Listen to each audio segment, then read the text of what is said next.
नमस्कार दोस्तों, हम जे कृष्णमूर्ति की book first and last freedom का हिंदी अनुवाद प्रथम और अंतिम मुक्ति पढ़ रहे थे, जिसके आज हम प्रश्न उत्तर के भाग में से 28वें प्रश्न को पढ़ेंगे, जो कि है ज्ञात और अज्ञात के ऊपर, यानी नोन एंड अननोन। कृष्णमूर्ति से एक बार पूछा गया कि हमारा मन केवल ज्ञात को जानता है, हमारे अंदर वह क्या है जो हमें उस अज्ञात यथार्थ को, ईश्वर को जानने के लिए प्रेरित करता है। कृष्णमूर्ति: क्या आपका मन अज्ञात के लिए आग्रह करता है? क्या हमारे अंदर अज्ञात के लिए, यथार्थ के लिए, ईश्वर के लिए कोई अभिलाषा है? कृपया इस पर गंभीरता से विचार करें। यह कोई शब्दाडंबरपूर्ण सवाल नहीं है, बल्कि हम वास्तव में इसका पता लगाएं। क्या हम में से प्रत्येक के भीतर अज्ञात को जानने की कोई आंतरिक प्रेरणा है? क्या ऐसा है? आप अज्ञात को कैसे पा सकते हैं? अगर आप उसे जानते नहीं तो आपको उसका पता कैसे चलेगा? यह ललक सचमुच यथार्थ के लिए है या ज्ञात को ही कुछ विस्तृत रूप में पाने के लिए है? क्या मेरा तात्पर्य आप समझ पा रहे हैं? मैंने अनेक वस्तुओं को देखा, जाना है। उन्होंने मुझे सुख, संतोष, आनंद नहीं दिया है। अतः अब मैं कुछ और चाहने लगा हूँ जो मुझे अधिक आनंद, अधिक सुख, अधिक जीवन शक्ति आदि देगा। क्या ज्ञात अर्थात मेरा मन, क्योंकि मेरा मन ही ज्ञात है, अतीत का परिणाम है? क्या वह मन अज्ञात को खोज सकता है? अगर मैं अज्ञात को नहीं जानता तो मैं उसे कैसे खोजूंगा? निसंदेह उसी को आना होगा, मैं उसके पीछे नहीं दौड़ सकता। अगर मैं उसकी तलाश में जाता हूँ तो उसका अर्थ यही है कि मैं एक ऐसी चीज़ की तलाश में जा रहा हूँ जो ज्ञात ही है, जो मेरे द्वारा ही प्रक्षेपित है। हमारी समस्या यह नहीं है कि हमें अज्ञात की खोज की ओर ले जाने वाली कौन सी भीतरी प्रेरणा है, वह तो काफ़ी स्पष्ट है। अधिक सुरक्षित, अधिक स्थायी, अधिक प्रतिष्ठित, अधिक प्रसन्न होने की, विक्षोभ से, पीड़ा से, विभ्रम से बचने की हमारी अपनी आकांक्षा ही वह प्रेरणा है। यह बिल्कुल स्पष्ट है। जब इस प्रकार की प्रेरणा, इस प्रकार की ललक होती है, तब आप बुद्ध में, ईशा में, किसी राजनीतिक नारेबाजी में अथवा इसी प्रकार की किसी और बात में एक अद्भुत पलायन, एक अद्भुत शरण पा लेंगे। लेकिन वह यथार्थ नहीं है, वह अविज्ञ नहीं है, अज्ञात नहीं है। इसलिए अज्ञात के लिए व्यग्रता का अंत होना, अज्ञात की तलाश का रुकना जरूरी है। इसका अर्थ यह है कि संचय करने वाले ज्ञात की मन की समझ होना जरूरी है। मन के लिए स्वयं को ज्ञात के तौर पर समझ लेना जरूरी है, क्योंकि वह सिर्फ उसे ही तो जानता है। जिसे आप जानते ही नहीं, उसके बारे में आप सोच भी नहीं सकते। जिसे आप जानते हैं, उसी के बारे में आप सोच पाते हैं। हमारी कठिनाई यह है कि मन ज्ञात में गति ना करते रहे। ऐसा तभी संभव है जब मन अपने आप को तथा इस बात को समझ लेता है कि उसकी सारी गतिविधि अतीत से ही आ रही है, जो कि वर्तमान के जरिए भविष्य में प्रक्षिप्त हो रही है। वह ज्ञात की ही एक सतत गति है। क्या उस गतिविधि का अंत हो सकता है? उसका अंत केवल तभी हो सकता है जब उसकी अपनी प्रक्रिया की कार्यविधि को समझ लिया जाता है। जब मन अपने को और अपने क्रियाकलाप को, अपने तौर तरीकों को, अपने उद्देश्यों को, अपने लक्ष्यों और इरादों को, अपनी मांगों को समझ लेता है, केवल सतही मांगों को ही नहीं, अपितु गहरी आंतरिक व्यग्रताओं और प्रयोजनों को भी। यह काफ़ी मुश्किल काम है।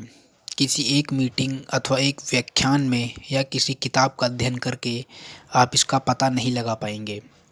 इसके लिए तो विचार की, प्रत्येक गतिविधि के सतत निरीक्षण की, उसके प्रति सतत सजगता की ज़रूरत होती है। केवल जागते हुए ही नहीं, बल्कि तब भी जब आप सोए हुए हैं। यह एक समग्र प्रक्रिया होनी चाहिए, ना कि कभी कभार होने वाली आंशिक प्रक्रिया। और फिर मंशा भी ठीक ठीक होनी चाहिए। मतलब यह है कि इस अंधविश्वास का अंत होना चाहिए कि अंदरूनी तौर पर हम सबको अज्ञात की चाह है, हम सब ईश्वर को खोज रहे हैं। यह सोच केवल भ्रम है, ऐसा कतई नहीं है। हमें प्रकाश को खोजना नहीं पड़ता। जब अंधकार नहीं होगा तब प्रकाश होगा ही, और अंधकार के माध्यम से हम प्रकाश को नहीं पा सकते। बस अंधकार निर्मित करने वाली बाधाओं को हटाना हमारे वश में है और उन्हें हटाना हमारी मंशा पर निर्भर करता है। अगर आप उन्हें इसलिए मिटा रहे हैं ताकि आप प्रकाश को देख पाएँ, तो आप कुछ भी नहीं मिटा रहे हैं। आप बस अंधकार शब्द की जगह प्रकाश शब्द को ला रहे हैं। अंधकार के पार ताकना भी अंधकार से पलायन ही है। हमें चलाने वाली प्रेरणा कौन सी है?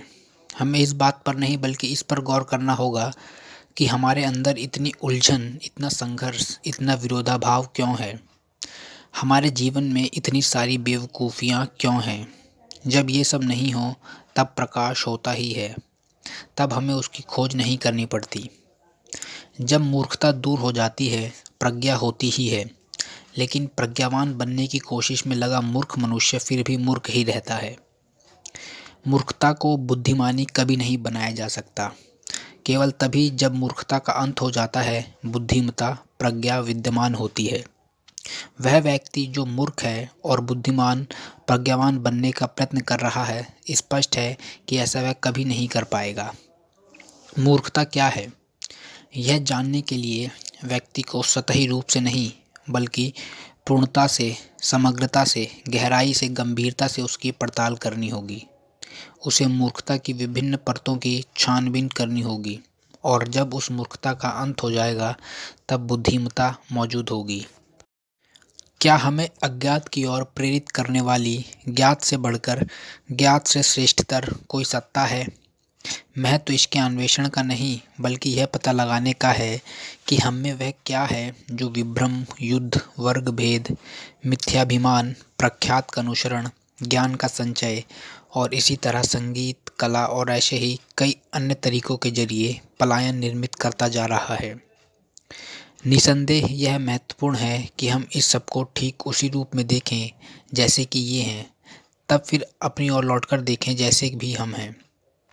वहाँ से तब हम आगे बढ़ सकते हैं।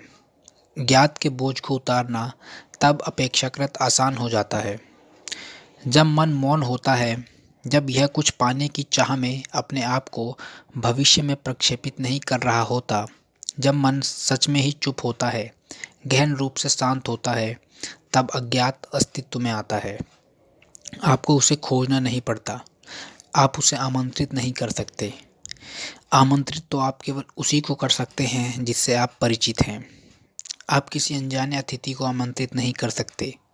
जिसे आप जानते हैं उसी को आप बुलावा दे सकते हैं।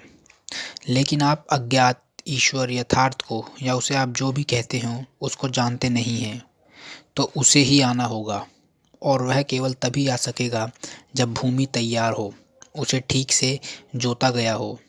लेकिन अगर आप इस प्रयोजन से भूमि को जोतने लगें कि वह आ सके, तो आप उसे नहीं पा सकेंगे। अविज्ञेय को कैसे खोजा जाए, यही हमारी समस्या नहीं है। हमारी समस्या है उस मन की जो हमेशा ज्ञात ही होता है। संचय प्रक्रिया को समझना यह एक दुष्कर कार्य है। इसके लिए लगातार अवधान, लगातार जागरूकता की आवश्यकता होती है, जिसमें मन के भटकने का, तादात्म्य का, निंदा का कोई भाव नहीं होता। वह तो बस जो है उसके साथ रहना होता है। मन तभी निश्चल हो पाता है। आप चाहें जितनी ध्यान धारणा करें, अनुशासन का पालन करें, उससे सही मायने में मन निश्चल नहीं किया जा सकेगा। केवल तभी जब वायु का बहना बंद हो जाता है, झील शांत हो जाती है। आप झील को शांत बना नहीं सकते। हमारा कार्य अज्ञात का अनुशीलन नहीं, वरन अपने आप में विभ्रम, विक्षोभ एवं कष्ट को समझना है, और तभी जो आनंद से पूर्ण है, रहस्यमय ढंग से प्रकट होता है। तो दोस्तों, यह प्रश्न यहीं ख़त्म होता है। उम्मीद करता हूँ आपको अच्छा लगा होगा और समझ में भी आया होगा। अगर अच्छा लगा तो वीडियो को लाइक करें और चैनल को सब्सक्राइब करें। And finally, thank you for your valuable time.